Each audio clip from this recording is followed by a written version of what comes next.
കൊല്ലം പിടിച്ചാൽ കേരളം പിടിക്കാമെന്നുള്ള ചർച്ച കുറച്ച് ദിവസങ്ങളായിട്ട് നടക്കുന്നുണ്ട്. കൊല്ലം പിടിക്കാൻ കഴിയുമോ കോൺഗ്രസിന്?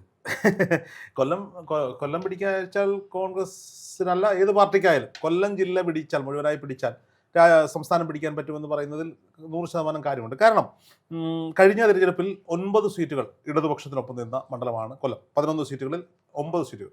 അതിൽ കോൺഗ്രസ് തിരിച്ചു പിടിച്ച മണ്ഡലങ്ങൾ കുണ്ടറയും കരുനാഗപ്പള്ളിയുമാണ്. അതിനു മുമ്പത്തെ തെരഞ്ഞെടുപ്പ് പരിശോധിച്ചാലും ഈ പറയപ്പെടുന്ന രീതിയിൽ CPM-ന് ഇടതുപക്ഷത്തിന് വലിയ രീതിയിൽ മൃഗീയമായ ഭൂരിപക്ഷത്തിൽ വിജയിച്ചു വരാൻ സാധിച്ച മണ്ഡലമാണ് കൊല്ലം. അപ്പോൾ കൊല്ലം, അതായത് സംസ്ഥാനത്തിൻ്റെ ഒരു ട്രെൻഡ് അറിയണമെങ്കിൽ കൊല്ലം ജില്ലയിൽ ആർക്ക് കൂടുതൽ സീറ്റുകൾ ലഭിക്കുന്നു എന്നുള്ളതിനെ ആസ്പദമാക്കിയിരിക്കും. ഇപ്പോൾ 140 നിയോജക മണ്ഡലങ്ങളിലും അതിൽ ഓരോ ജില്ലയിലും നിലവിലുള്ള സീറ്റുകളേക്കാൾ 4 സീറ്റുകൾ വീതം അധികം പിടിച്ചാൽ മാത്രമാണ് UDF-ന് അധികാരത്തിലേക്ക് എത്താൻ സാധിക്കും. നിലവിലുള്ള സീറ്റുകളേക്കാൾ, അതായത് കൊല്ലത്ത് ഇപ്പോൾ 2 സീറ്റുകളാണ് അവരുടെ കയ്യിലിരിക്കുന്നതെങ്കിൽ അത് കുണ്ടറയും കരുനാഗപ്പള്ളിയുമാണെങ്കിൽ ഇത് കൂടാതെ 4 സീറ്റുകൾ കൂടി അധികം പിടിക്കണം. അങ്ങനെയല്ല 14 ജില്ലകളിലും പിടിച്ചാലാണ് UDF-ന്റെ അധികാരത്തിലേക്ക് എത്താൻ. 14 ജില്ലകൾ കേരളത്തിലുണ്ടായിട്ട് എന്തുകൊണ്ടാണ് കൊല്ലം മാത്രം പിടിച്ചു കഴിഞ്ഞാൽ കേരളം പിടിക്കും? അതിന് ഏറ്റവും വലിയ ഉദാഹരണം എന്ന് പറയുന്നത് കൊല്ലമാണ് ഇടതുപക്ഷത്തിന്റെ കരുത്താർജിച്ച മണ്ണ്. ഇപ്പം CPM-ന്റെ കോട്ട കണ്ണൂരാണെന്ന് പറയാമെങ്കിലും പൂർണ്ണമായി ഇടതുപക്ഷം, ആ വാക്ക് ശ്രദ്ധിക്കുക, ഇടതുപക്ഷത്തിന്റെ മണ്ണാണ് കൊല്ലം. CPI-യുടെ, CPM-ന്റെ, RSPയുടെ, CMB-യുടെ അടക്കമുള്ള ഇടതുപക്ഷ പ്രസ്ഥാനങ്ങളുടെ, അവരൊക്കെ ഏത് മുന്നണിയിൽ നിൽക്കുന്നു എന്നുള്ളത് രണ്ടാമത്തെ കാര്യമാണ്. ഇവരുടെയൊക്കെ ഉറച്ച മണ്ണാണ് കൊല്ലം എന്ന് പറയുന്നത്. ഇപ്പോൾ ചവറയിലൊക്കെ RSP ത്രിതല പഞ്ചായത്ത് തെരഞ്ഞെടുപ്പിൽ വലിയ നേട്ടമാണ്. പന്മന പഞ്ചായത്തിലൊക്കെ 4-5 സീറ്റ് RSP നേടി. പക്ഷേ അവർക്ക് ഈ പറയപ്പെടുന്ന പ്രസിഡന്റ് സ്ഥാനമൊന്നും ഷെയർ ചെയ്യേണ്ടാതെ വരുന്നത് 11-12 സീറ്റുകൾ കോൺഗ്രസ് നേടിയിരിക്കുന്നതുകൊണ്ടാണ്. വലിയൊരു മുന്നേറ്റം ത്രിതല പഞ്ചായത്ത് തിരഞ്ഞെടുപ്പിൽ കൊല്ലം ജില്ലയിൽ ഉണ്ടായിട്ടുണ്ട് എന്നുള്ളത് എല്ലാവർക്കും അറിയാം. കോട്ട കൊത്തളങ്ങളെല്ലാം ഇളകി. KV ഗണേഷ് കുമാറിന്റെ കോട്ട കൊത്തളങ്ങൾ ഇളകിയത് നമ്മൾ കണ്ടു. KV ഗണേഷ് കുമാർ UDF-ൽ നിന്ന കാലത്ത് പോലും കിട്ടാത്ത പത്തനാപുരം പഞ്ചായത്തും പത്തനാപുരം ബ്ലോക്കും ഇത്തവണ UDF പിടിച്ചെടുക്കുന്ന ഒരു സാഹചര്യത്തിലേക്ക് എത്തുന്ന കാഴ്ച നമ്മൾ കണ്ടതാണ്. അപ്പോൾ ചില മണ്ഡലങ്ങളിൽ മാത്രമാണ്, അല്ലെങ്കിൽ ചില പഞ്ചായത്തുകളിൽ മാത്രമാണ് UDF-ന് വേണ്ട രീതിയിലൊരു പെർഫോമൻസ് കാഴ്ചവെക്കാൻ പറ്റാതിരുന്നത്. അപ്പോൾ ഈ 11 മണ്ഡലങ്ങളെ നമ്മളൊന്ന് ഇഴകീറി പരിശോധിച്ചാൽ ഞാൻ മനസ്സിലാക്കുന്നത്, എൻ്റെ ഒരു വിലയിരുത്തൽ, 7 മുതൽ 8 സീറ്റുകൾ വരെ നേടാനുള്ള കപ്പാസിറ്റി ഇന്നത്തെ കോൺഗ്രസിന് കൊല്ലത്തുണ്ട്. അങ്ങനെ വരികയാണെങ്കിൽ കൊല്ലം മാത്രമല്ല കേരളം മുഴുവൻ പിടിക്കുവാനുള്ളൊരു സാഹചര്യമുണ്ട്. മണ്ഡലം തിരിച്ച് നമ്മൾ പരിശോധിച്ചാൽ കൊല്ലം മണ്ഡലത്തെ പറ്റി ചിന്തിക്കുകയാണെങ്കിൽ മുകേഷ് 2 തവണ MLA ആയ മണ്ഡലമാണ്. കഴിഞ്ഞ തവണ ബിന്ദു കൃഷ്ണ, മുൻ DCC അധ്യക്ഷയായിരിക്കുന്ന, വനിതാ കോൺഗ്രസിന്റെ സംസ്ഥാന അധ്യക്ഷയായിരുന്ന, DCCയുടെ അധ്യക്ഷയായിരുന്ന ബിന്ദു കൃഷ്ണ മത്സരിച്ച മണ്ഡലമാണ് കൊല്ലം. ഒരുപക്ഷെ കഴിഞ്ഞ തവണത്തെ പോലെ ഒരു തർക്കങ്ങളൊന്നുമില്ലാതെ ഒരു കുറച്ച് നാളുകൾക്ക് മുമ്പ് ബിന്ദു കൃഷ്ണയ്ക്ക് ആ സീറ്റ് ഉറപ്പിച്ച് നൽകിയിരുന്നെങ്കിൽ 100% വിജയിച്ച് കയറാൻ പറ്റുന്ന മണ്ഡലമായിരുന്നു കൊല്ലം. നിസാര വോട്ടിന്റെ ഭൂരിപക്ഷത്തിലാണ് ഇടതുപക്ഷത്തിന്റെ കോട്ടകൊത്തളമെന്ന് അവകാശപ്പെടുന്ന കൊല്ലം മണ്ഡലം മുകേഷിന് ജയിക്കാൻ സാധിച്ചത്. ബിന്ദുകൃഷ്ണക്കെതിരെ പോസ്റ്റർ ഒട്ടിക്കുന്ന സാഹചര്യം നമ്മൾ കണ്ടാണ്. നമുക്ക് ബിന്ദു കൃഷ്ണയ്ക്ക് ഒരു ഫൈറ്ററാണ്, പറയാതിരിക്കാൻ സാധിക്കില്ല. കൊല്ലം മണ്ഡലത്തെ സംബന്ധിച്ചിടത്തോളം കേരളം മുഴുവൻ പാർട്ടിക്ക് വേണ്ടി, പ്രസ്ഥാനത്തിന് വേണ്ടി രാപ്പകലന്തിയോളം അധ്വാനിക്കുന്ന ഒരു വനിതാ നേതാവാണ് ബിന്ദു കൃഷ്ണ. അവർക്ക് സീറ്റ് കൊടുക്കുക തന്നെ വേണം. അത് അവരുടെ മണ്ഡലമായ കൊല്ലത്ത് തന്നെ കൊടുക്കണം. ഞാനും രാഹുലും ഒക്കെ സംഘടനാ പ്രവർത്തനം നടക്കുന്ന സമയത്ത് കൊല്ലം DCCയുടെ അധ്യക്ഷയായിരുന്നു ബിന്ദു കൃഷ്ണ. അതായത് കൊടിക്കുന്നിൽ സുരേഷ് കുറച്ചു കാലം അധ്യക്ഷനായിരിക്കുന്നു. അതിനുശേഷം കൊടിക്കുന്നിലിന് ശേഷം വെച്ച ജില്ലാ അധ്യക്ഷയായിരുന്നു ബിന്ദു കൃഷ്ണ എന്ന് പറയുന്നത്. ബിന്ദു കൃഷ്ണ DCC അധ്യക്ഷ എന്ന നിലയിൽ നല്ല പ്രവർത്തനമാണ് നടത്തിയത്. പക്ഷേ ഇടതു തരംഗത്തിൽ നിയമസഭയിൽ അവർക്ക് കാലിടറുന്ന സാഹചര്യം, അവർ നേതൃത്വം കൊടുക്കുമ്പോൾ കാലിടറുന്ന ഒരു സാഹചര്യം അവിടെ ഉണ്ടായി. അത് കേരളം മുഴുവൻ ഉണ്ടായപ്പോൾ ഉണ്ടായ ഒന്നാണ്. അപ്പോൾ ബിന്ദു കൃഷ്ണയ്ക്ക് കൊല്ലം സീറ്റ് അവകാശപ്പെട്ടതാണ്. അത് ബിന്ദു കൃഷ്ണയ്ക്ക് തന്നെ കൊടുക്കണമെന്നുള്ളതാണ് ഞാൻ മുന്നോട്ട് വെക്കുന്ന ഒരു ന്യായം. അതിന് മുകേഷിന് സീറ്റ് കൊടുത്താലും അതല്ല മറ്റേതെങ്കിലും, ഇപ്പം ഒരുപാട് പേരുകൾ കൊല്ലത്ത് എടുത്തു പറയുന്നുണ്ട്. നോക്കൂ, ഇപ്പോ കൊല്ലത്ത് വലിയ സാഹചര്യം എന്ന് പറയുന്നത്, നോക്കൂ, അവര് നഗരസഭ പിടിച്ചു. ചരിത്രത്തിൽ ഒരു കോൺഗ്രസ്സുകാരനും പോലും വിചാരിക്കാത്ത, സ്വപ്നം കാണാത്ത ഒന്നാണ് കൊല്ലം നഗരസഭ UDF അധികാരത്തിലെത്തുക എന്ന് പറയുന്നത്. അവിടെ INTUC-യുടെ നേതാവിനെ കൊണ്ടുവന്ന് മുന്നിൽ നിർത്തുമ്പോൾ എത്രയോ മാധ്യമങ്ങൾ, ഓൺലൈൻ മാധ്യമങ്ങൾ ഇത് പെയ്ഡ് സീറ്റാണെന്ന് വരെ പറയുന്ന സാഹചര്യമുണ്ട്. പക്ഷെ അദ്ദേഹത്തിന്റെ നേതൃത്വത്തിൽ അദ്ദേഹം വലിയ രീതിയിലുള്ള പ്രവർത്തനം നടത്തി. അവിടെ RSPയും മുസ്ലിം ലീഗും കോൺഗ്രസും എല്ലാവരും ഒറ്റക്കെട്ടായി നിന്നുകൊണ്ട് ഒരു മുന്നണി സംവിധാനത്തിൽ നടത്തിയ പ്രവർത്തനത്തിന്റെ ഭാഗമായി ഇന്ന് കൊല്ലത്തിന്റെ നഗരസഭാ അധ്യക്ഷന്റെ സീറ്റിലിരിക്കുന്നത് ഒരു കോൺഗ്രസ്സുകാരനാണെന്ന്, ഒരു INTUC-കാരനാണെന്ന്, തൊഴിലാളി സംഘടനയുടെ നേതാവാണെന്ന്. അതാണ് കൊല്ലത്തിന്റെ ഒരു ട്രെൻഡ് എന്ന് പറയുന്നത്. അവിടെ ബിന്ദു കൃഷ്ണ സ്ഥാനാർത്ഥിയായി വന്നാൽ ഉറപ്പായും ബിന്ദു കൃഷ്ണയ്ക്ക് അവിടെ വിജയിച്ച് കയറാനുള്ള എല്ലാ സാഹചര്യങ്ങളും നിൽക്കുന്നു. മുന്നണി സംവിധാനത്തിൽ സ്ഥാനാർത്ഥി ആരോ ആകട്ടെ, നേരത്തെ തന്നെ അവിടെ മറ്റു ഉയർന്നു കേൾക്കുന്ന പേരുകളേക്കാൾ ഒക്കെ മികച്ച പേര് ബിന്ദു കൃഷ്ണയാണ്. അല്ലെങ്കിൽ പിന്നെ ആർ ചന്ദ്രശേഖരനെ പോലെയുള്ള INTSയുടെ സംസ്ഥാന അധ്യക്ഷന്മാരെ പോലെയൊക്കെയുള്ള ഒരു സ്റ്റാർ ക്യാമ്പയിനറൊക്കെ അവിടെ കൊണ്ടുവരേണ്ടിയിരിക്കുന്നു. അല്ലെങ്കിൽ നിലവിൽ കേൾക്കുന്ന പേരുകളിൽ ഏറ്റവും മികച്ച പേര് ബിന്ദു കൃഷ്ണയുടെ തന്നെയാണ്. ബിന്ദു കൃഷ്ണ അങ്ങനെ ഉണ്ടെങ്കിൽ കൊല്ലത്ത് ജയിക്കാനുള്ള എല്ലാ സാഹചര്യവും ഉണ്ട്. നമ്പർ 1. നമ്പർ 2 കരുനാഗപ്പള്ളിയാണ്. CR മഹേഷിന്റെ കരുനാഗപ്പള്ളി. അങ്ങനെ തന്നെയാണ്. അത് ചില മണ്ഡലങ്ങളിലാണ് നമുക്ക് അങ്ങനെ പറയാൻ കഴിയുക. ഇപ്പോൾ ഉമ്മൻചാണ്ടിയുടെ പുതുപ്പള്ളി, അല്ലെങ്കിൽ VD സതീശന്റെ പറവൂർ, പിണറായി വിജയന്റെ ധർമ്മടം എന്നൊക്കെ പറയുന്നത് പോലെ പറയാൻ കഴിയുന്ന പേരായി, ബ്രാൻഡായി 5 വർഷം കൊണ്ട് മാറ്റി CR മഹേഷിന്റെ കരുനാഗപ്പള്ളി. CR മഹേഷിന്റെ വരവ് നമ്മൾ ആലോചിക്കണം. യുവജന പ്രസ്ഥാനത്തിലൂടെ കരുത്ത നേതൃത്വം നൽകിക്കൊണ്ട് വന്നൊരു സാധാരണക്കാരനായി സ്വന്തമായി ഒരു കാർ പോലും ഇല്ലാതെ വല്ലവന്റെയൊക്കെ കാർ ലിഫ്റ്റ് അടിച്ച് സ്കൂട്ടറിന്റെ ബാക്കിൽ ഇരുന്നും ഒക്കെ നടത്തി സംഘടനാ പ്രവർത്തനം നടത്തി ഒരു സാധാരണ വീട്ടിലെ സാധാരണ ചെറുപ്പക്കാരൻ. അയാളുടെ സംസാര ഭാഷയും ശരീരഭാഷയും തന്നെ നമ്മൾ ശ്രദ്ധിക്കണം. സാധാരണക്കാരനെ പോലെയാണ്. MLA ആയപ്പോഴും അദ്ദേഹത്തിന് ഗാംഭീര്യമൊന്നും ഒന്നുമില്ല. അദ്ദേഹം തനി കരുനാഗപ്പള്ളിക്കാരന്റെ ഭാഷയിൽ സംസാരിച്ചുകൊണ്ട് ഇപ്പോഴും ജനങ്ങൾക്ക് വേണ്ടി മെഡിക്കൽ ക്യാമ്പുകളും ജനങ്ങൾക്ക് വേണ്ടി പല പ്രവർത്തനങ്ങളും ഏർപ്പെടുത്തിക്കൊണ്ട്, ചാരിറ്റി പ്രവർത്തനങ്ങൾക്ക് ഏർപ്പെടുത്തിക്കൊണ്ട് ജനങ്ങൾക്കിടയിൽ ഇറങ്ങി പ്രവർത്തിക്കുന്ന ചെറുപ്പക്കാരൻ. ആദ്യ തവണ കാലിടറുന്നു. ആദ്യ തവണ അദ്ദേഹം പരാജയപ്പെടുന്നു. 100% പരാജയപ്പെടും. പിന്നീട് 5 വർഷക്കാലങ്ങൾ ഒരു സ്ഥാനാർത്ഥിയാകാൻ ആഗ്രഹിക്കുമ്പോൾ നടത്തുന്ന പ്രവർത്തനത്തിന്റെ 100 ഇരട്ടി പ്രവർത്തനങ്ങളുമായി പരാജയപ്പെട്ടിട്ടും തനിക്കോട്ട് ചെയ്ത എത്ര പേരുണ്ടോ അവരെയൊക്കെ നെഞ്ചിലേറ്റിക്കൊണ്ട് 5 വർഷക്കാലങ്ങളിൽ CR മഹേഷ് നടത്തിയ ഒരു ക്യാമ്പയിൻ ഉണ്ട്. ആ ക്യാമ്പയിന്റെ റിസൾട്ട് എന്ന് പറയുന്നത് CR മഹേഷിന്റെ വിജയമായിരുന്നു. ഇനി എത്ര കാലം CR മഹേഷ് അവിടെ നിൽക്കും? വിജയിച്ചതിന് ശേഷം CR മാറിയോ? CR മഹേഷ് മാറിയിട്ടില്ല. മാറിയതിനു ശേഷവും കമ്മിറ്റ്മെന്റ് കൂടുകയാണ് ചെയ്തത്. ജനങ്ങൾക്കൊപ്പം ഇറങ്ങി നിന്നുകൊണ്ട് ഞങ്ങൾക്കൊരു നാഥനുണ്ട്, ഞങ്ങൾക്കൊരു സഹോദരനുണ്ട്, ഞങ്ങൾക്കൊരു മകനുണ്ട് എന്ന തോന്നലിൽ നിന്നുകൊണ്ട് കരുനാഗപ്പള്ളിക്ക് വേണ്ടി അരയും തലയും മുറുക്കി CR മഹേഷ് അവിടെ നിൽക്കുന്നു.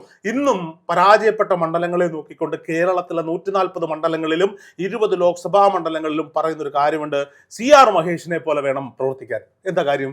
പരാജയപ്പെട്ടാൽ പിന്മാറുകയല്ല വേണ്ടത്, അവിടെ ഇറങ്ങി നിന്ന് അവർക്കൊപ്പം നിന്ന് പ്രവർത്തിക്കുകയാണ് വേണ്ടത്. അങ്ങനെ പ്രവർത്തിച്ചാൽ മണ്ഡലം തിരികെ പിടിക്കാൻ പറ്റും. കരുനാഗപ്പള്ളിയുടെ ഉരുക്കുകോട്ട എന്ന് വിളിച്ചിരുന്ന കരുനാഗപ്പള്ളി ത്രിവർണ്ണത്തിനോടൊപ്പം ചേർന്നിട്ടുണ്ടെങ്കിൽ 2026 നടക്കാൻ പോകുന്ന തിരഞ്ഞെടുപ്പിൽ കരുനാഗപ്പള്ളിയുടെ ഭൂരിപക്ഷം എത്ര CR മഹേഷിന്റെ എന്ന ചോദ്യം മാത്രമാണ് അവിടെ ബാക്കിയാവുക. നമ്പർ 2 കൊല്ലത്ത്. നമ്പർ 2.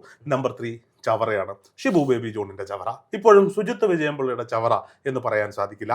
ആദ്യ തവണ എന്താണ് സംഭവിക്കുന്നത്? വിജയൻപിള്ള എന്ന് പറയുന്നത് ചവറയ്ക്ക് അല്ലെങ്കിൽ കൊല്ലം ജില്ലയ്ക്കൊക്കെ പ്രിയങ്കരനായിരുന്ന ഒരു വ്യവസായിയായിരുന്നു. അദ്ദേഹം ഒരു പ്രത്യേക സാഹചര്യത്തിൽ അവിടെ സ്ഥാനാർത്ഥിയായി എത്തുന്നു. പിന്നീട് അവിടെ കണ്ടതെന്താ? ഷിബു ബേബി ജോണിനെ പരാജയപ്പെടുത്തുന്നു. ഒരു ഇടതു തരംഗമുണ്ടാകുന്നു. ഷിബു ബേബി ജോണിനെ പരാജയപ്പെടുന്നു. വിജയൻപിള്ള മരണപ്പെടുന്നു. മകനായിരിക്കുന്ന രാഷ്ട്രീയത്തിൽ നമ്മൾ കേട്ടുകേൾവി പോലും ഇല്ലാത്തൊരു പേരുകാരൻ ഡോക്ടർ സുജിത് വിജയൻപിള്ള അവിടെ സ്ഥാനാർത്ഥിയായി വരുന്നു. അദ്ദേഹം അറിയാലോ, ഒരു സഹതാപ തരംഗം വിജയൻപിള്ളയുടെ മകനാണ്. അദ്ദേഹം അവിടെ വീണ്ടും ജയിക്കുന്നു. പിന്നീട് വീണ്ടും സുജിത്ത് വിജയൻപിള്ള ഇടതുപക്ഷ സ്ഥാനാർത്ഥിയായി വരുന്നു. അവിടെ കഴിഞ്ഞ തവണയുണ്ടായ വലിയ ഇടത് കൊടുങ്കാറ്റ് സുജിത്ത് വിജയൻപിള്ള വീണ്ടും ജയിച്ചിരുന്ന സാഹചര്യം നമ്മൾ കാണുന്നു. ചവറയിലെ സാധാരണക്കാരെ സംബന്ധിച്ചിടത്തോളം ഇന്നും ഷിബു ബേബി ജോൺ പറയുന്നുണ്ട്, മത്സരിക്കുന്നെങ്കിൽ ചവറയിൽ മാത്രം. ഷിബു ബേബി ജോണിനെ സംബന്ധിച്ചിടത്തോളം സംസ്ഥാനത്തേകമാനം അറിയപ്പെടുന്ന മുസ്ലിം ലീഗിനും കോൺഗ്രസിനും ഒക്കെ ഏറെ പ്രിയങ്കരനായ ഒരു നേതാവാണ് Shibu baby John. Shibu baby John സംസ്ഥാന നേതൃത്വത്തിനോട് തനിക്ക് സുരക്ഷിതമായ ഒരു മണ്ഡലം ചോദിച്ചാൽ ഉറപ്പായും ഷിബു ബേബി ജോണിന് അത് കിട്ടുക തന്നെ ചെയ്യും. ഷിബു ബേബി ജോൺ എന്താ പറയുന്നത്? എനിക്ക് മത്സരിക്കുന്നെങ്കിൽ ചവറ മതി, അതെൻ്റെ മണ്ണാണ്. കാരണം എൻ്റെ അച്ഛൻ രാഷ്ട്രീയ പ്രവർത്തനം നടത്തി ഉഴുതുമറിച്ചിട്ട മണ്ണാണ് ചവറ. നമുക്കിപ്പോഴും അറിയാം ഷിബു ബേബി ജോണിൻ്റെ അച്ഛൻ ബേബി ജോണിനെ പറ്റി. മുതലാളിയായ തൊഴിലാളി നേതാവെന്നാണ് അദ്ദേഹത്തെ വിളിക്കുന്നത്. ബെൻസ് കാറിൽ നടന്ന് തൊഴിലാളി പ്രവർത്തനങ്ങൾ നടത്തിയ ചവറയിലെ വ്യവസായിയായ തൊഴിലാളി നേതാവ്. ആ ഷിബു ബേബി ജോണിൻ്റെ പിതാവ് ബേബി ജോണിൻ്റെ മണ്ണാണ് ചവറ. അങ്ങനെയൊന്നും ബേബി ജോണിൻ്റെ മകനെ കൈവിട്ടു പോകാൻ ചവറയ്ക്ക് സാധിക്കുകയൊന്നുമില്ല. സുജിത്ത് വിജയൻപിള്ളയുടെ പെർഫോമൻസ് കൊല്ലം ജില്ലയിലെ 11 MLA-മാരെ വെച്ച് പരിശോധിക്കുമ്പോൾ തുലവും തുച്ഛമാണ്, താഴെയാണ് എന്ന കാര്യത്തിൽ യാതൊരു വിധമായ സംശയമൊന്നുമില്ല. എക്കാലത്തും അങ്ങനെയൊന്നും പിടിച്ചു നിൽക്കാൻ പറ്റില്ല. UDFന്റെ തരംഗ കൊടുങ്കാറ്റ് ആഞ്ഞടിക്കുമ്പോൾ, ചവറയിൽ വോട്ടെണ്ണി തീരുമ്പോൾ ഷിബു ബേബി ജോൺ ആണ് സ്ഥാനാർത്ഥിയെങ്കിൽ അത് UDFനൊപ്പം 2026 നിൽക്കുമെന്ന കാര്യം യാതൊരു വിധമായ സംശയവും വേണ്ട. ചവറയുടെ മണ്ണിലൂടെയൊക്കെ ഒന്ന് ഇറങ്ങി നടന്ന, അല്ലെങ്കിൽ ആ നാഷണൽ ഹൈവേയിലൂടെ ഒന്ന് യാത്ര ചെയ്താൽ ഷിബു ബേബി ജോൺ അവിടെ ഉണ്ടാക്കിയിട്ട വികസന പ്രവർത്തനങ്ങൾ ഒരുപാട് നമുക്ക് കാണാൻ പറ്റും. കഴിഞ്ഞ 10 വർഷക്കാലങ്ങൾക്കിടയിൽ ഉണ്ടാക്കിയത് എന്താണ് എന്ന് ചവറയിലെ ജനങ്ങൾ വിലയിരുത്തുമെന്ന കാര്യത്തിൽ യാതൊരു വിധമായ സംശയവുമില്ല. ചവറ UDFനൊപ്പം നിൽക്കും. 3 തരമാണ് മൂന്നാമത്തെ സീറ്റ്. 4 കുന്നത്തൂരിലേക്ക് വരണം. കുന്നത്തൂരിൽ 25 വർഷക്കാലമായി കോവൂർ കുഞ്ഞുമോനാണ് സ്ഥാനാർത്ഥിയായി തുടരുന്നത്. RSPയുടെ സ്ഥാനാർത്ഥിയായി. RSP UDFനൊപ്പം പോയപ്പോൾ UDFിലേക്ക് ഒന്ന് പോയിട്ട് 2 മാസങ്ങൾക്ക് ഇപ്പുറം ത്രിതല പഞ്ചായത്ത് തിരഞ്ഞെടുപ്പിൽ അങ്ങനെ ഒരു തരംഗമില്ലെന്ന് മനസ്സിലാക്കി തിരിച്ച് സ്വന്തം സേഫ് സോൺ നോക്കി ഇവിടെ വന്ന് RSP ലെനിനിസ്റ്റ് എന്നൊരു പാർട്ടി ഉണ്ടാക്കി ഇടതുപക്ഷത്തിനൊപ്പം നിൽക്കുന്ന കോവൂർ കുഞ്ഞുമോൻ. കോർ കുഞ്ഞുമോനൊപ്പം എത്രാണികളുണ്ട് എന്നുള്ളത് നമുക്കറിയാം.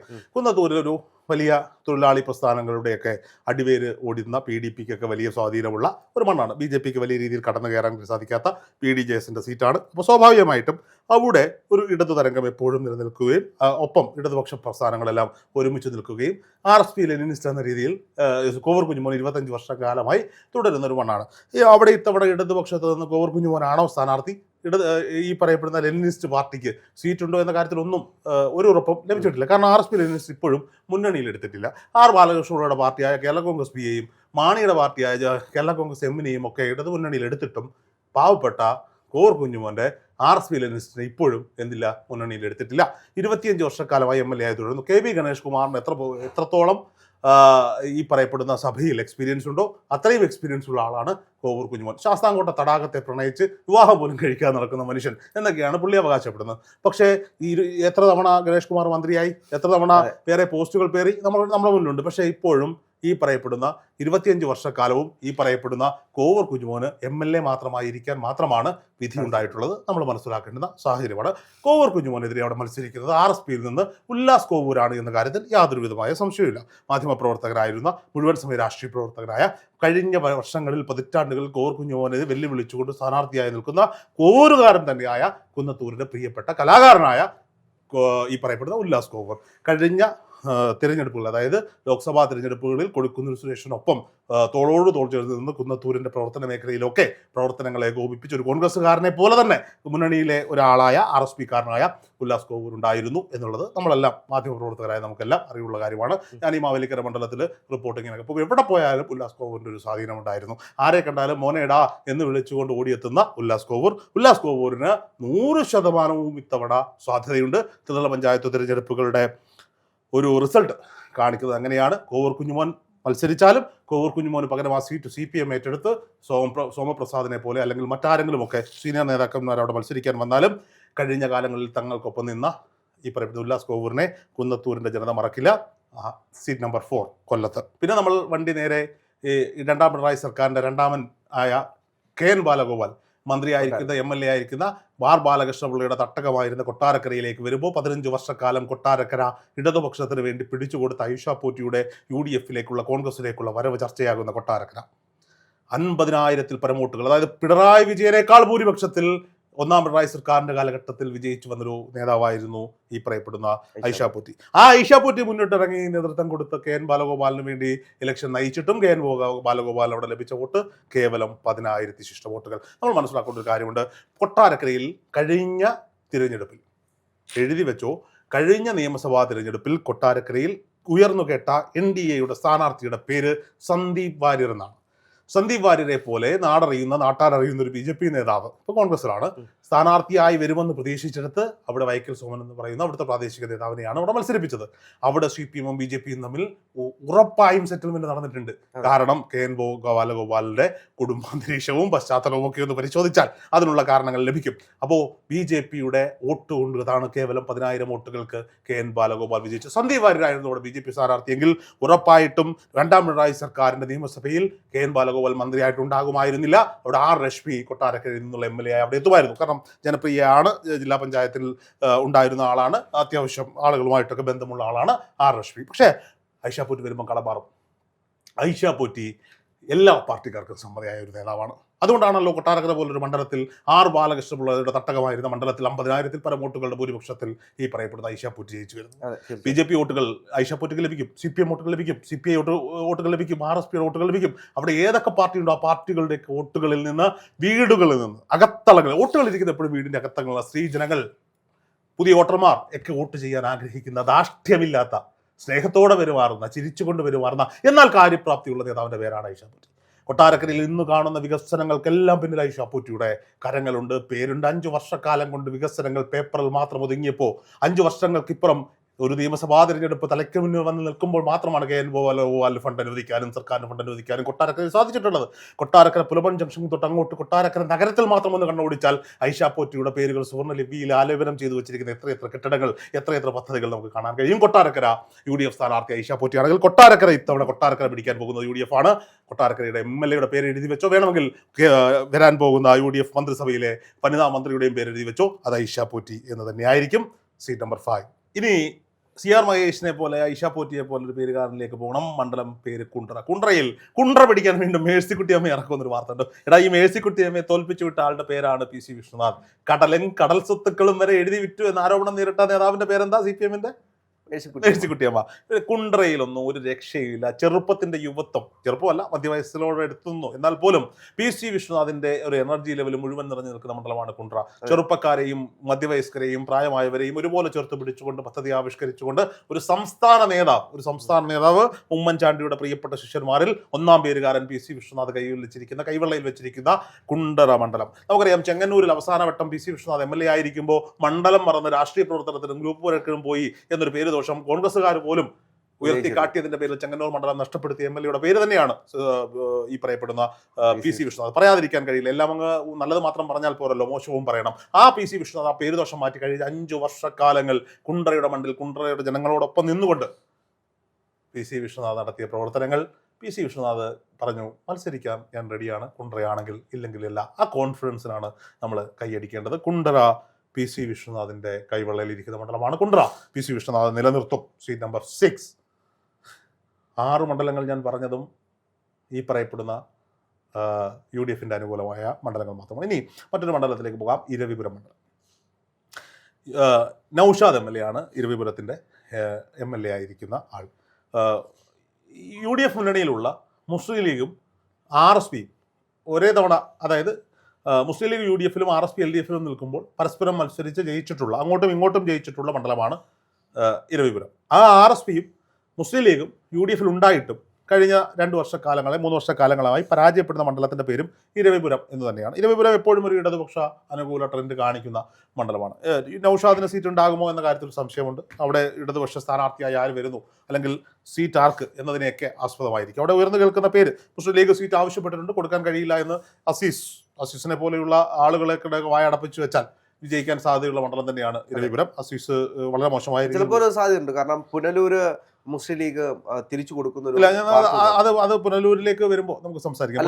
അങ്ങനെ വരികയാണെങ്കിൽ ചിലപ്പോൾ അങ്ങനെയാണെങ്കിൽ RSPക്ക് സീറ്റ് ഇല്ലാതാവുന്ന സാഹചര്യമുണ്ട്. അതൊരിക്കലും നടക്കാൻ പോകുന്നില്ല. പുനലൂർ എന്തായാലും RSP ഏറ്റെടുക്കില്ല. പുനലൂർ കോൺഗ്രസിന് വേണ്ടി, സഞ്ജയ് ഖാന് വേണ്ടിയിട്ടാണ് ചോദിക്കുന്നത്. പക്ഷേ പുനലൂർ വിട്ടുകൊടുക്കില്ല. അത് പുനലൂരിലേക്കുള്ള സ്ഥാനാർത്ഥിയൊക്കെ മുസ്ലിം ലീഗ് സെറ്റ് ചെയ്ത് കഴിഞ്ഞു. പൊതുസ്വതന്ത്രനെ മത്സരിപ്പിക്കുമെന്ന തീരുമാനത്തിലേക്കൊക്കെ പുനലൂരിൽ എത്തുന്ന സാഹചര്യമുണ്ട്. പുനലൂരിലേക്ക് വരുമ്പോൾ നമുക്കത് ചർച്ച ചെയ്യാം. പക്ഷേ ഇപ്പോൾ ഇരവിപുരത്ത് ഉയർന്നു കേൾക്കുന്ന UDF സ്ഥാനാർത്ഥിയുടെ പേര് നമ്മുടെ MP പ്രേമചന്ദ്രന്റെ മകന്റെ പേരാണ്. കാർത്തിക് പ്രേമചന്ദ്രൻ രാഷ്ട്രീയ ഇടങ്ങളിലെങ്ങും ഇല്ലാത്ത ഒരാളാണ്. ഒരു നെപ്പോ കിഡായി ഇരവിപുരത്ത് വന്ന് മത്സരിച്ചാൽ ഇരവിപുരം അത് ഇടതുപക്ഷത്തിന് തന്നെ നിലനിൽക്കുന്ന ഒരു സാഹചര്യം ഉണ്ടാകും. ഇരവിപുരം പിടിക്കാനുള്ള സാധ്യതകളൊന്നും UDF-ന്റെ മുന്നിലില്ല. ഇനി അല്ലെങ്കിൽ അത്ഭുതങ്ങൾ ഉണ്ടാകണം. രാഷ്ട്രീയമാണ്, അത്ഭുതങ്ങൾക്കുള്ള സാധ്യതയുണ്ട്. ഇരവിപുരം CPM-ന് കിട്ടുന്ന മണ്ണ് തന്നെയാണ്. ഇരവിപുരം CPM-നൊപ്പം തന്നെ നിൽക്കും എന്നാണ് ഞാൻ വിലയിരുത്തുന്നത്. 6-1. പിന്നീട് വരികയാണെങ്കിൽ അടുത്ത മണ്ഡലം ചാത്തന്നൂരാണ്. CPI-യുടെ മണ്ഡലമാണ്. GS ജയലാൽ ആണ് അവിടുത്തെ MLA ആയിരിക്കുന്നത്. പക്ഷേ ചാത്തന്നൂരിൽ അത്ഭുതങ്ങൾ സംഭവിക്കും ഇത്തവണ. ചാത്തന്നൂരിൽ ഉയർന്നു കേൾക്കുന്ന പേര് യൂത്ത് കോൺഗ്രസിന് ആ സീറ്റ് വിട്ടു നൽകും എന്നാണ് കേൾക്കുന്നത്. അങ്ങനെയാണെങ്കിൽ അഡ്വക്കേറ്റ് വിഷ്ണു സുനിൽ പന്തളം, അത് കൊടിക്കുന്നിൽ സുരേഷിന്റെ അക്കൗണ്ടിൽ വരുന്ന മണ്ഡലമാണ്. സ്വാഭാവികമായിട്ടും വിഷ്ണു സുനിൽ പന്തളം ത്തിനോട് ഈ പറയപ്പെടുന്ന നേതൃത്വത്തിന് KC വേണുഗോപാൽ അടക്കമുള്ള നേതാക്കന്മാർക്കോട് താല്പര്യമുള്ള മണ്ണാണ്. വിദ്യാസമ്പന്നനാണ്. സമരമുഖങ്ങളിലെ സജീവ സാന്നിധ്യമാണ്. രാഷ്ട്രീയ പ്രസ്ഥാനങ്ങളിൽ, രാഷ്ട്രീയ സമരമുഖങ്ങളിലൊക്കെ കൊല്ലത്തിൽ ഉയർന്നു കേൾക്കുന്ന പേരാണ്. പോലീസ് എസ്കോർട്ടൊക്കെ അല്ല സ്വാഭാവികമായിട്ട് അത് ഫൈറ്റർ ആയതുകൊണ്ടല്ലോ. സ്വന്തമായി പോലീസിന്റെ ഗൺമാനുള്ള യൂത്ത് കോൺഗ്രസ് നേതാക്കൾ, യൂത്ത് കോൺഗ്രസ് സംസ്ഥാന അധ്യക്ഷന് പോലും ഇല്ല. പക്ഷേ ഗൺമാൻ സർക്കാർ MLA-മാർക്ക് പോലും ഇല്ല. ഗൺമാൻ എനിക്ക് കൊടുക്കുന്ന സുരേഷിനും ഗൺമാൻ ഇല്ലെന്ന് തോന്നുന്നു. ഇപ്പൊ നേരത്തെ ഉണ്ടായിരുന്നു, കേന്ദ്രമന്ത്രിയായി കുറച്ചു കാലം ഉണ്ടായിരുന്നു, ഇപ്പോഴും ഇല്ലെന്ന് തോന്നുന്നു. പക്ഷേ അഡ്വക്കേറ്റ് വിഷ്ണു സുനിൽ പന്തളത്തിന് ഗൺമാനെ കേരള സർക്കാർ അനുവദിച്ചു കൊടുക്കണമെങ്കിൽ അയാളുടെ രാഷ്ട്രീയ പോരാട്ടങ്ങൾക്ക് വിലയുണ്ട് എന്നുള്ളത് തന്നെയാണ്. അപ്പോൾ രാഷ്ട്രീയ പോരാട്ടങ്ങളിൽ, രാഷ്ട്രീയ പോർമുഖങ്ങളിൽ ഉയർന്നു കേട്ട കൊല്ലത്തിന്റെ പേരാണ് അഡ്വക്കേറ്റ് വിഷ്ണു സുനിൽ പന്തളം. അഡ്വക്കേറ്റ് വിഷ്ണു സുനിൽ പന്തളം ചാത്തന്നൂരിൽ സ്ഥാനാർത്ഥിയാകുമെന്ന് തന്നെയാണ് കോൺഗ്രസ് വൃത്തങ്ങളിൽ നിന്നും അറിയാൻ സാധിക്കുന്നത്. അങ്ങനെയെങ്കിൽ ഈ പറയപ്പെടുന്ന CPI-ക്ക് ആ സീറ്റ് നഷ്ടപ്പെടാനുള്ള സാഹചര്യമുണ്ട്. ചാത്തന്നൂർ ഈ പറയപ്പെടുന്ന UDF-നൊപ്പം നിൽക്കാനുള്ള എല്ലാ സാധ്യതയും തെളിഞ്ഞു കാണുന്നു. Seat number 7. ഞാൻ പറഞ്ഞ സീറ്റുകൾ കഴിഞ്ഞു, പക്ഷേ ഇനിയും സാധ്യതകളുണ്ട്. ചടയമംഗലത്തിലേക്ക് വരണം. ചടയമംഗലത്ത് ചിഞ്ചു റാണിയാണ് MLA ആയിരിക്കുന്നത്. ക്ഷീരവികസന വകുപ്പ് മന്ത്രിയാണ്. പക്ഷേ ചിഞ്ചു റാണിയുടെ പെർഫോമൻസ് മിൽമ പാലിന് വില കൂട്ടുമ്പോൾ മാത്രം ഉയർന്നു കേൾക്കുന്ന ഒരു പേരായി മാറുന്ന ചിഞ്ചു റാണി ഈ പറയപ്പെടുന്ന ചടയമംഗലവും പുനലൂരും വെച്ച് മാറാനുള്ള ചർച്ചകളൊക്കെ നടന്നിരുന്നു. പക്ഷേ അതിനുള്ള സാധ്യതകൾ ഏകദേശം അവസാനിച്ച മട്ടാണ്. അങ്ങനെയെങ്കിൽ ചടയമംഗലത്ത് അപ്രതീക്ഷിത സ്ഥാനാർത്ഥി ഉണ്ടാകും.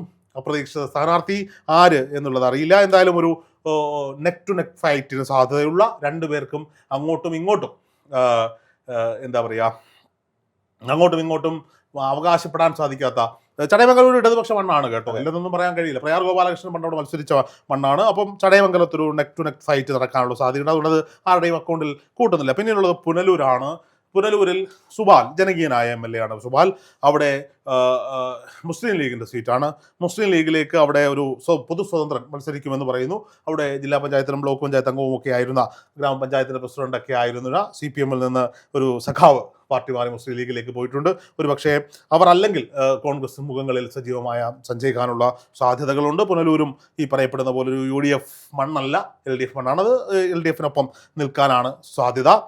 അപ്പോൾ 7-2-1 50-50 എന്നുള്ളതാണ് നമ്മൾ മനസ്സിലാക്കേണ്ടതുണ്ട്. ഇവിടെ CPM മത്സരിക്കുന്ന മുഴുവൻ മണ്ഡലങ്ങളിലും ഇടതുപക്ഷത്തിന് അടി കിട്ടുന്ന സാഹചര്യമുണ്ട്.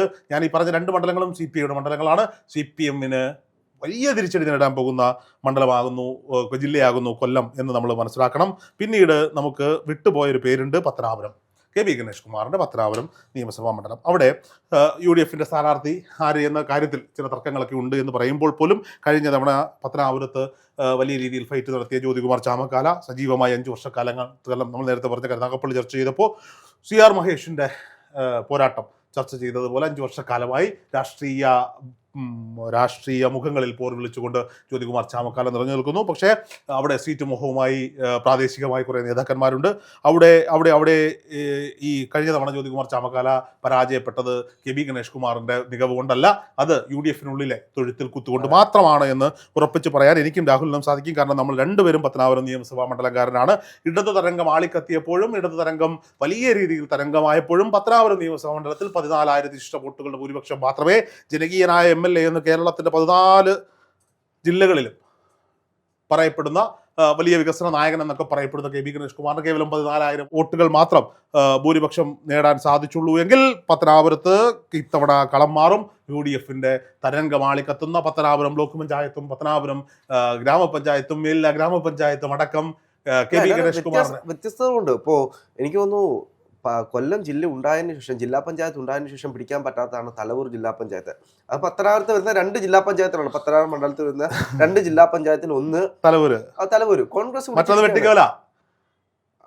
ജില്ലാ പഞ്ചായത്തുകളാണ്. തലവൂര്, വെട്ടിക്കോല, പത്തനാപുരം 3 ജില്ലാ പഞ്ചായത്തുകളും 2 ജില്ലാ പഞ്ചായത്ത് പിടിച്ചിരിക്കുകയാണ്. 3 പിടിച്ചല്ലോ, പത്തനാപുരം കിട്ടിയിട്ടില്ല. സോറി, ക്ഷമിക്കണം. അപ്പോൾ തലവൂരും വെട്ടിക്കവലയും പിടിച്ചിരിക്കുന്നു. മേല പഞ്ചായത്ത് ഇറങ്ങുന്ന വെട്ടിക്കവല ഡിവിഷനും സൂസൻ തങ്കച്ചൻ, പ്രിയങ്കരിയായ ഞങ്ങളുടെ സഹോദരി സൂസൻ തങ്കച്ചനാണ് അവിടുത്തെ ജില്ലാ പഞ്ചായത്ത് അംഗം. തലവൂരിൽ നിന്ന് വിജയിച്ചത് പ്രിയപ്പെട്ട ആദരണീയായ നമ്മുടെയൊക്കെ നമ്മൾ ബഹുമാനത്തോടെ കാണുന്ന മീര ടീച്ചറാണ്. അപ്പോൾ 2 വനിതാ പോരാളികൾ ആ സീറ്റുകൾ നേടിയെടുത്ത മണ്ഡലമാണ് പത്തനാപുരം. മാത്രമല്ല പത്തനാപുരം ഗ്രാമപഞ്ചായത്ത് 50 വർഷങ്ങൾക്കിപ്പുറം UDF പിടിച്ചു. പത്തനാപുരം ബ്ലോക്ക് പഞ്ചായത്ത് പ്രിയപ്പെട്ട അജിത് കൃഷ്ണ, നമ്മുടെയൊക്കെ സഹോദരൻ, നമ്മുടെയൊക്കെ ബ്ലോക്ക് പഞ്ചായത്തിലേക്ക് വരുമ്പോഴാണ് ഈ കോൺഗ്രസിന് അധികം ഒന്നും ബ്ലോക്ക് പഞ്ചായത്ത് പിടിക്കാൻ കഴിഞ്ഞിട്ടില്ല, അവാർഡ് പിടിക്കാൻ കഴിഞ്ഞിട്ടില്ല പലപ്പോഴും. ഞാനത് പറഞ്ഞുതരാം. ഈ വെട്ടിക്കോല ക്ഷമിക്കണം, ഈ പത്തനാപുരം ബ്ലോക്ക് പഞ്ചായത്ത് UDF പിടിച്ചു. അവിടെ പ്രിയപ്പെട്ട എൻ്റെയും രാഹുലിനും ഒക്കെ ഏറ്റവും പ്രിയങ്കനായ അജിത് കൃഷ്ണ ബ്ലോക്ക് പഞ്ചായത്ത് പ്രസിഡന്റ് ആവുന്ന സാഹചര്യം ഉണ്ടാകുമ്പോൾ ബാലികേറാമല എന്ന് പറയുന്ന വെട്ടിക്കോല ബ്ലോക്ക് പഞ്ചായത്തിൽ കേവലം 3 സീറ്റുകളുടെ വ്യത്യാസത്തിലാണ് UDF-ന് നഷ്ടപ്പെട്ടിരിക്കുന്നത്. കഴിഞ്ഞ ഈ ചരിത്രത്തിൽ 1000-ൽ പരം അപ്പുറത്തേക്ക് ഭൂരിപക്ഷത്തിൽ പോകുന്ന ബ്ലോക്ക് ഡിവിഷനിൽ മത്സരിച്ച സ്ഥാനാർത്ഥിയാണ് ഞാനന്ന് 730-ലേക്ക് എത്തിച്ചെങ്കിൽ ഇത്തവണ അത് UDF പിടിക്കുന്ന സാഹചര്യമുണ്ട്. അപ്പോൾ ബാലികേറാമല എന്ന് പറഞ്ഞ പല ഇടങ്ങളിലേക്കും UDF-ന് തരംഗം, UDF പ്രവർത്തകർ പോലും കണ്ണു തള്ളുന്ന രീതിയിൽ ജനങ്ങൾ UDF-നെ ഏറ്റെടുക്കുന്ന സാഹചര്യം പത്തനാപുരത്തുണ്ട്. പിന്നെ പത്തനാപുരത്തിൻ്റെ എപ്പോഴും ഗണേഷ് കുമാറിന് അനുകൂലമായി നിൽക്കുന്ന കുറച്ച് നിഷ്പക്ഷ വോട്ടുകളുണ്ട്. ആ നിഷ്പക്ഷ വോട്ടുകൾക്ക് മേലുള്ള ആണിയടിയായി പോയി ഉമ്മൻചാണ്ടിയെക്കുറിച്ചുള്ള ഗണേഷ് കുമാറിന്റെ പരാമർശം എന്ന കാര്യത്തിൽ സംശയമില്ല. എല്ലാവരും ഉറ്റുനോക്കുന്ന മണ്ഡലമാണ് പത്തനാപുരം. പത്തനാപുരത്തൊരു ഗണേഷ് കുമാർ, ജ്യോതികുമാർ ചാമക്കാല പോരിന് വേദി ഒരുങ്ങും. വേദി ഒരുങ്ങിയാൽ അതിൻ്റെ അവസാന റിസൾട്ട് ഇത്തവണ നെക്ക് ടു നെക്ക് ഫൈറ്റിൽ UDF നേടും എന്നാണ് ഇപ്പോഴുള്ള ട്രെൻഡുകൾ കാണിക്കുന്നത്. അങ്ങനെ ഞാൻ കഴിഞ്ഞ ദിവസം ജിൻഡോ ആയിട്ട് നടത്തിയൊരു സംവാദത്തിനിടയിൽ ജിൻഡോ ജോണുമായിട്ട് അദ്ദേഹം പറഞ്ഞത്, മറിയാമ്മ ഉമ്മന്റെ ഒരു കണ്ണീര് വീട് കഴിഞ്ഞാൽ ഗണേഷ് കുമാർ പെൻഷൻ പറ്റി വീട്ടിലിരിക്കുന്നത്. പെൻഷൻ വാങ്ങിച്ച് വീട്ടിലിരിക്കും. അത്രയ്ക്ക് മറിയാം ഉമ്മൻ പത്തനാപുരത്ത് വന്ന് ഒരു പ്രസംഗം നടത്തി കഴിഞ്ഞാൽ തീരാവുന്നതേ ഉള്ളൂ ഗണേഷ് കുമാർ എന്നാണ് അദ്ദേഹം പറഞ്ഞത്. അല്ല, അങ്ങനെയൊന്നും ആ കുടുംബം തയ്യാറാകില്ല എന്നുള്ളതാണ് ആ കുടുംബത്തിന്റെ രാഷ്ട്രീയ മര്യാദ എന്ന് പറയുന്നത്. അങ്ങനെയെങ്കിൽ അത് കഴിഞ്ഞ തവണയാകാമായിരുന്നു എന്നുള്ളതാണ്. ചാണ്ടി ഉമ്മൻ ഒരു സാഹചര്യത്തിൽ ആ പേര് പരാമർശിച്ചപ്പോൾ പോലും അത്രത്തോളം അസ്വസ്ഥനാകുന്നുണ്ടെങ്കിൽ കുറ്റബോധത്താൽ നീറിപ്പുകയുന്നുണ്ട്. കുറ്റബോധം ഇല്ല, കുറ്റബോധം മുഖത്തോ ചിന്തകളിലോ ഇല്ല. ഒരു മാപ്പ് പറഞ്ഞാൽ ഒരു പക്ഷേ ജനം പൊറുക്കുമായിരിക്കാം. പക്ഷേ പത്തനാപുരത്ത് ഈ നിയമസഭ 2026 നടക്കാൻ പോകുന്ന നിയമസഭാ തിരഞ്ഞെടുപ്പിൽ end to end neck to neck fight, അതിന്റെ അവസാനം UDF-നുള്ളിലെ തർക്കങ്ങളെല്ലാം തീർത്തുകൊണ്ട് ജ്യോതികുമാർ ചാമക്കാല സ്ഥാനാർത്ഥിയായി വന്നാൽ ഉറപ്പായും പത്തനാപുരം പിടിക്കാനുള്ള എല്ലാ സാഹചര്യങ്ങളും ഇപ്പോഴുണ്ട്. അങ്ങനെയുണ്ടെങ്കിൽ കേരള കോൺഗ്രസ് പി രാഷ്ട്രീയ ഭൂപടത്തിൽ ഇല്ലാതാകുന്ന സാഹചര്യത്തിലേക്ക് പോകും. അങ്ങനെയുണ്ടെങ്കിൽ ഞാൻ പറയുന്നു 7 മുതൽ 8 സീറ്റുകൾ എഴുതി വെച്ചിരിക്കുന്നു. 7 മുതൽ 8 സീറ്റുകൾ കൊല്ലം ജില്ലയിൽ UDF-നൊപ്പം നിൽക്കും. അങ്ങനെ UDF-നൊപ്പം നിന്നാൽ CPM രാഷ്ട്രീയ ഭൂപടത്തിൽ കൊല്ലം ജില്ലയിൽ ഇല്ലാതാകുന്ന സാഹചര്യത്തിലേക്ക് പോകുന്ന ഒരു സാഹചര്യം അവിടെയുണ്ട്. CPIക്ക് മേൽക്കോയ്മ നേടാൻ സാധിക്കും. CPIക്ക് ഉറച്ച അടിവേരുകളുള്ള മണ്ണാണ്. അവിടെ 2 സീറ്റുകളിൽ നെക്ക് ടു നെക്ക് ഫൈറ്റ് നടക്കുന്നുണ്ട്. CPIക്ക് വേണ്ടിയിട്ട് RSPയുടെ ഒരു തിരിച്ചുവരവ് ഒരു പക്ഷേ ഈ പഞ്ചായത്തിൽ ഈ വരാൻ പോകുന്ന നിയമസഭാ തിരഞ്ഞെടുപ്പിലൂടെ കാണാൻ കഴിയും. എല്ലാ പാർട്ടികളും ഉണ്ടാകണം ഈ നാട്ടിൽ എന്നുള്ളതാണ് എല്ലാ രാഷ്ട്രീയ പ്രസ്ഥാനങ്ങൾക്കും. എന്റെ അഭിപ്രായം വെച്ച് വലിയൊരു UDF തരംഗം ഉണ്ടാവുകയാണെങ്കിൽ 9 തൊട്ട് 10 സീറ്റ് വരെ UDF. അല്ല, ഞാൻ പറഞ്ഞല്ലോ 7 മുതൽ 8 വരെ സീറ്റുകൾ, അതിൽ 2 നെക്ക് ടു നെക്ക്. അങ്ങനെയാണെങ്കിൽ 10, 11-ൽ 10 ഇല്ലെങ്കിൽ 11-ൽ 8 കൺഫേം എഴുതി വെച്ചോ. കൊല്ലം പിടിക്കും. കൊല്ലം പിടിച്ചാൽ കേരളം പിടിക്കും. UDF തരംഗത്തിൽ 8 സീറ്റുകൾ കൊല്ലത്ത് നിന്ന് 2 സീറ്റുകളിൽ സാധ്യത.